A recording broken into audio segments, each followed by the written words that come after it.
میری بات بن گئی ہے تیری بات کرتے کرتے۔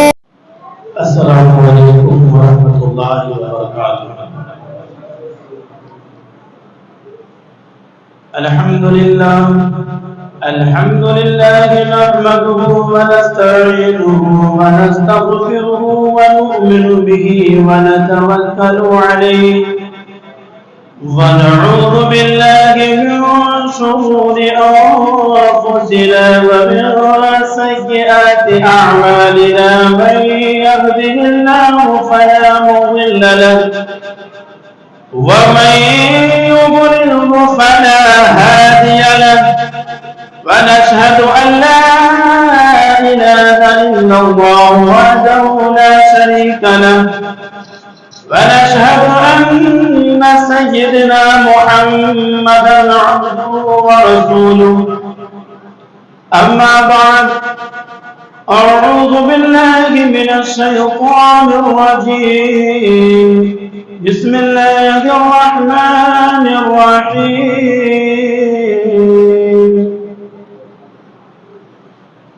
إن عدة الشهور عند الله 12 شهرا في كتاب الله يوم خلق السماوات والأرض منها 4 حرم صدق الله العظيم وبلغنا رسوله النبي الكريم ونحن على ذلك لمن الشاهدين والشاكرين والحمد لله رب العالمين۔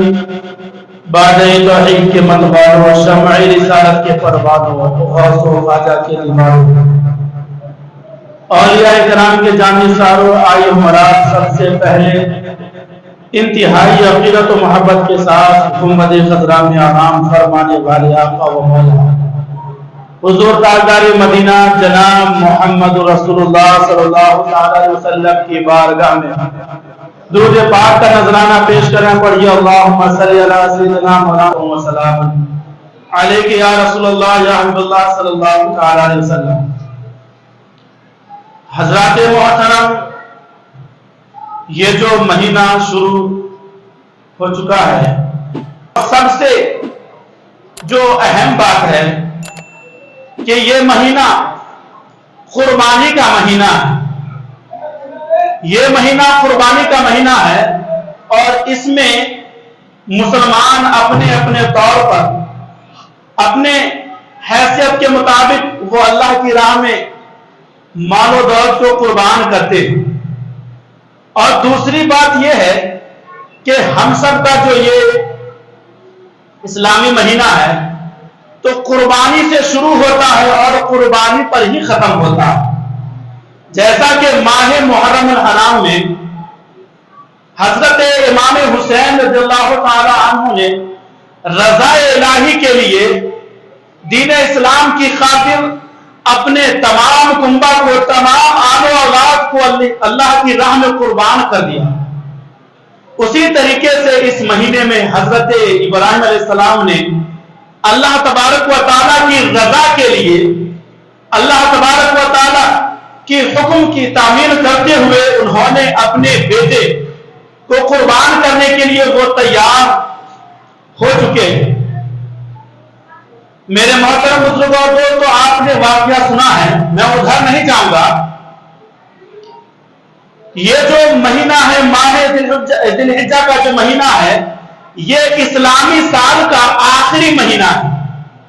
اسلامی سال کا آخری مہینہ ہے اور جن مہینوں کے بارے میں قرآن مقدس میں جن مہینوں کے بارے میں، جن 4 مہینوں کے بارے میں، اس کے حرمت کے بارے میں جو ذکر آیا ہے، جیسا کہ اللہ تعالیٰ قرآن مقدس میں ارشاد فرماتا ہے، اور سب سے پہلی بات کہ جو 4 مہینوں کا ذکر آیا ہے ان میں سے ایک یہ بھی مہینہ ہے ماہ ذی الحجہ۔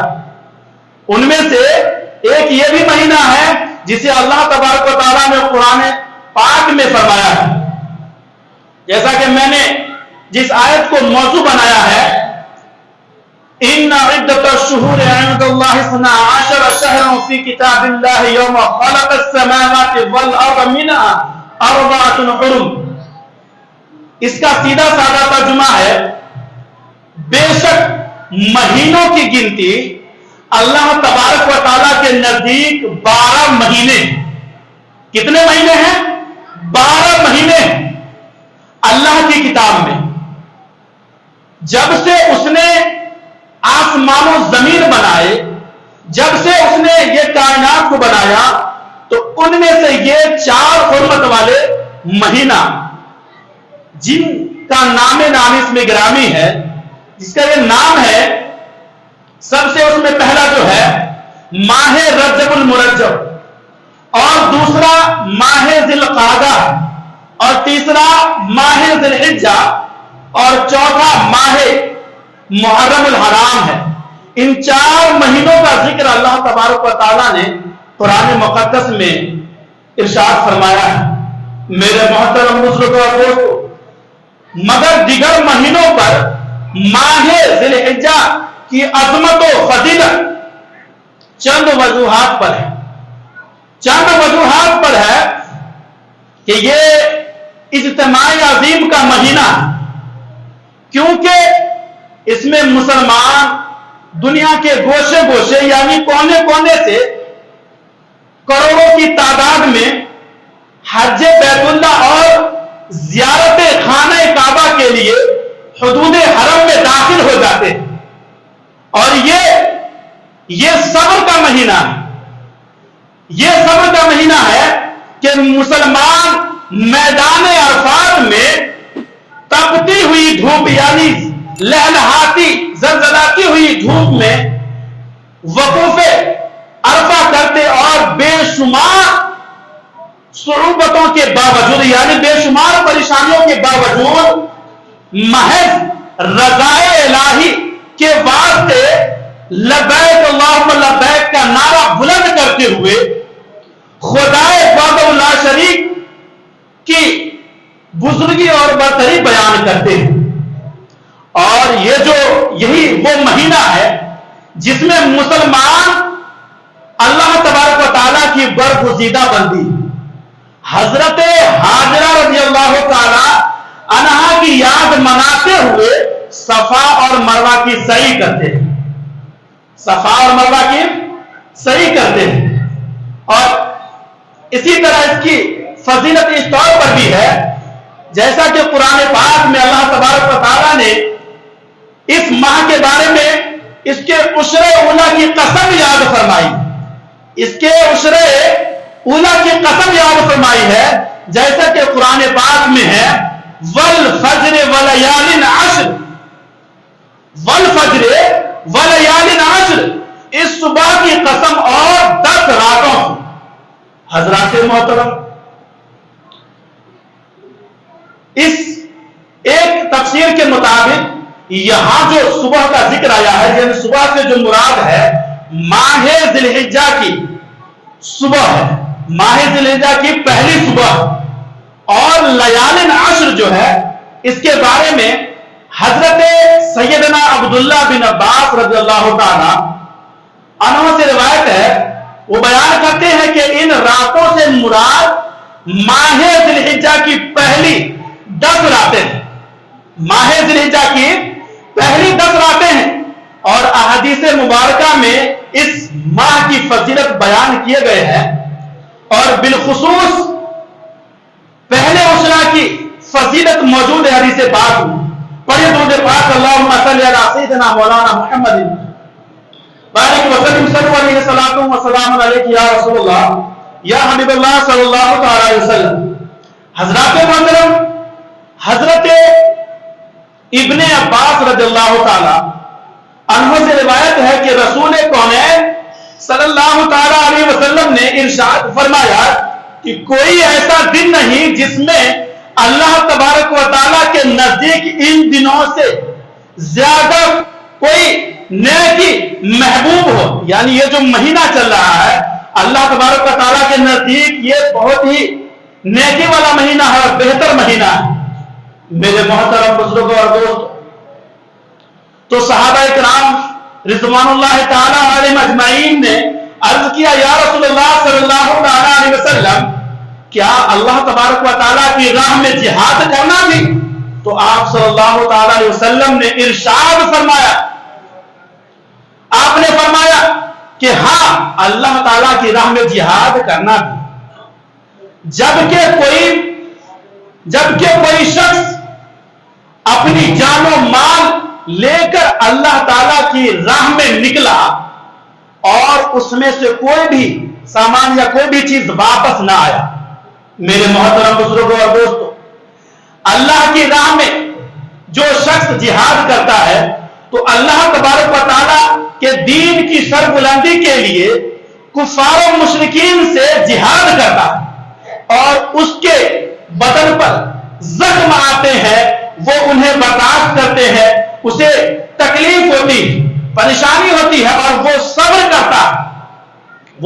کرتا ہے اور اپنی پیاری جان کو نذرانہ، اپنی پیاری جان کا نذرانہ پیش کر کے مجاہد فی سبیل اللہ، مجاہد عظیم کا مرتبہ حاصل کرتا ہے۔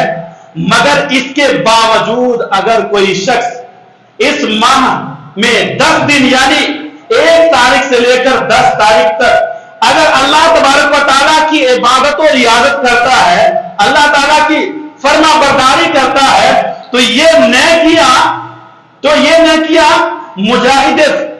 اس کی نیکیاں مجاہد فی سبیل اللہ کی نیکیوں پر غالب ہو جاتی ہے۔ میرے محترم بزرگوں اور دوستوں، اس سے بڑی چیز اور کیا ہو سکتی ہے کہ بغیر جہاد کیے ہوئے مہینہ ملا ہے کہ اس مہینے کی قدر کرے، اور اس میں جو ہمیں بتایا گیا ہے کیا کرنا نہیں کرنا ہے اس پر ہمیں عمل کرنا ہے اور اس میں عبادت کرنا ہے، تبھی آپ اس ثواب کے حقدار ہوں گے۔ میرے محترم بزرگوں اور دوستوں، اب یہاں پر کیا قربانی صرف ہم ہی لوگ پر واجب ہے؟ تو اللہ تبارک و تعالیٰ قرآن مقدس میں ارشاد فرماتا ہے، إِنَّا أَعْطَيْنَاكَ الْكَوْثَرَ فَصَلِّ لِرَبِّكَ وَانْحَرْ إِنَّ شَانِئَكَ هُوَ الْأَبْتَرُ۔ حضرات محترم، اس کا سیدھا سادہ ترجمہ یہ ہے کہ اے محبوب، بے شک ہم نے تو اور قربانی کرو۔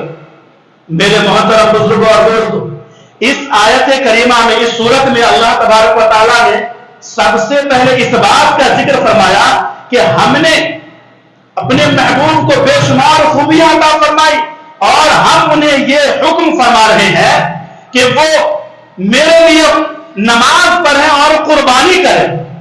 میرے محترم بزرگوں اور دوستوں، اس ترتیب سے اس بات کی طرف دھیان لانا، اشارہ کرنا مقصود ہے کہ اللہ تبارک و تعالیٰ کی بارگاہ میں قربانی کرنا اور نماز پڑھنا، یعنی اللہ تعالیٰ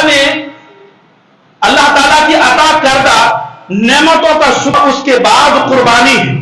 تو اگر کوئی شخص اللہ تعالیٰ کی شکریہ ادا کرنا چاہتا ہے، اس کی بڑائی کرنا چاہتا ہے، تو وہ نماز کا پابند ہو جائے، یہی اس کے لیے کافی ہوگا۔ اور اگر اللہ تعالیٰ نے اسے مال و دولت سے نوازا ہے، اتنی استطاعت ہے کہ وہ قربانی کر سکتا ہے، تو قربانی کرے، اور یہ بھی اللہ تعالیٰ کی بارگاہ ہے، یعنی شکریہ ادا کرنے کا ایک بہترین ذریعہ ہے۔ پڑھیے درود پاک، اللہم صلی علی سیدنا مولانا محمد بارک وسلم علیہ یا رسول اللہ یا حبیب اللہ صلی اللہ تعالی علیہ وسلم۔ حضرات محترم، اب آئیے سمجھتے ہیں کہ قربانی کا معنی کیا ہے۔ تو میرے پیارے آقا صلی اللہ علیہ وسلم کے پیارے دیوانوں، لفظ قربانی جو اردو میں استعمال کیا جاتا ہے، اس کو عربی میں قربان کہتے ہیں، جیسا کہ قرآن پاک میں موجود ہے، حتی یاتینا بقربان تاکلہ النار۔ میرے محترم بزرگوں اور دوستوں، جو لفظ قربان ہے یہ قرب سے آیا ہے، اور جس کا معنی ہے قریب ہونا، تو گویا اللہ کی راہ میں قربانی کرنا یہ اللہ تعالیٰ کے قریب ہونے کا ایک بہترین ذریعہ ہے۔ تو جو کوئی مسلمان خلوص و دل کے ساتھ، اخلاص کے ساتھ محبت کے ساتھ اللہ تعالیٰ کی راہ میں قربانی پیش کرتا ہے تو گویا کہ وہ اللہ تعالیٰ کے قریب ہوتا ہے، اللہ تبارک و تعالیٰ کے نزدیک ہوتا ہے۔ تو ہمیں یہ موقع ملا ہے، یہ ہمیں سال ملا ہے، تو ہمیں اور آپ کو چاہیے کہ اس مہینے میں اگر اللہ تعالیٰ نے ہمیں دولت سے نوازا ہے، اتنا نوازا ہے کہ اگر قربانی کر سکتے ہیں تو آپ قربانی کریں۔ اس سے بڑی سعادت مندی کی بات کیا ہو سکتی ہے؟ لیکن آج کے زمانہ میں دیکھا جائے تو بہت سارے آدمی دولت مند ہونے کے بعد بھی اکثر و بیشتر قربانی پیش نہیں کر پاتے ہیں۔ دولت تو اللہ تعالیٰ نے دیا ہے لیکن وہ استعمال نہیں کر پاتے ہیں۔ یہی وجہ ہے کہ دولت کمانے کے بعد بھی آج ہم اور آپ پریشان رہتے ہیں۔ آج طرح طرح کی سہولتیں ہونے کے بعد بھی ہم چین کی نیند نہیں سو پاتے ہیں، سکون سے زندگی نہیں بسر کر پاتے ہیں۔ میرے محترم بزرگوں، اس لیے کہ ہم نے دنیا کو کمایا، دین کو نہیں کمایا۔ اللہ تعالیٰ کی بارگاہ میں جھکنے کے لیے ہم نے وقت نہیں نکالا ہے، اللہ کے سامنے میں نہیں جا رہے ہیں، جس کی وجہ سے ہمیں پریشانی کا سامنا کرنا پڑا ہے۔ تو اللہ تبارک و تعالیٰ سے دعا ہے کہ ہم سب کو اس مہینے کی قدر کرنے کی توفیق عطا فرمائے، اور جو اس مہینے میں جو حکم ہوا ہے اس پر عمل کرنے۔ چینل پر اگر نئے ہیں تو چینل کو ضرور سبسکرائب کریں۔